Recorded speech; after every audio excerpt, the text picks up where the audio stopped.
La jalousie. Voici un sentiment que beaucoup d'entre nous connaissent, plus ou moins au gré de sa vie.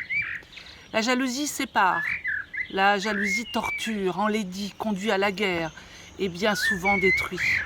Voici dans ce petit conte une version bien jolie.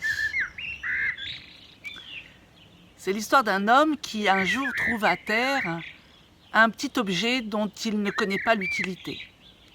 C'est sans doute un de ces objets perdus par mégarde par un de ses colporteurs. Vous savez, un marchand venant de loin.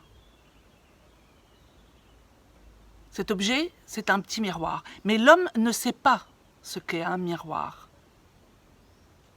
Alors il prend l'objet, en fait le tour, ne trouve pas cet objet scellé. En tout cas, l'objet brille. Cela vaut le coup de le garder. Donc il le prend précieusement. Peut-être qu'un jour, il pourrait s'en servir. Et il le met dans son tiroir, parmi ses petites affaires personnelles. Cet homme a une femme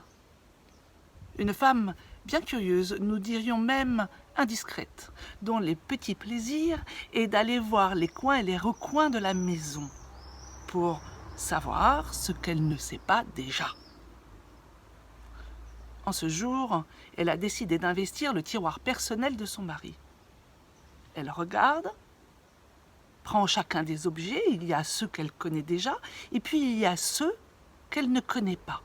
Elle les ausculte, et puis tombe bien évidemment sur ce petit miroir dont elle ne connaît ni la provenance ni l'utilité.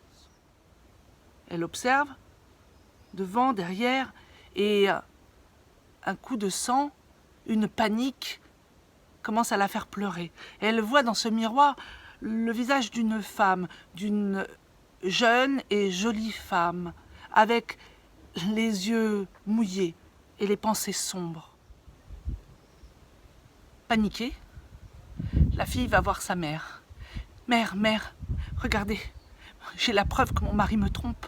Regardez, c'est terrible. » La mère prend l'objet que sa fille lui tend, le regarde, devant, derrière, et lui dit en lui rendant le miroir « Oh, ma fille, ne t'inquiète pas, cette femme est laide et vieille, il s'en lassera vite. »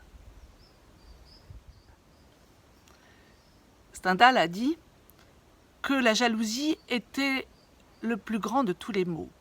Je ne contredirai pas l'écrivain, mais ce qu'on peut rajouter ici, c'est que la jalousie est avant tout le miroir de ce qu'on y cherche.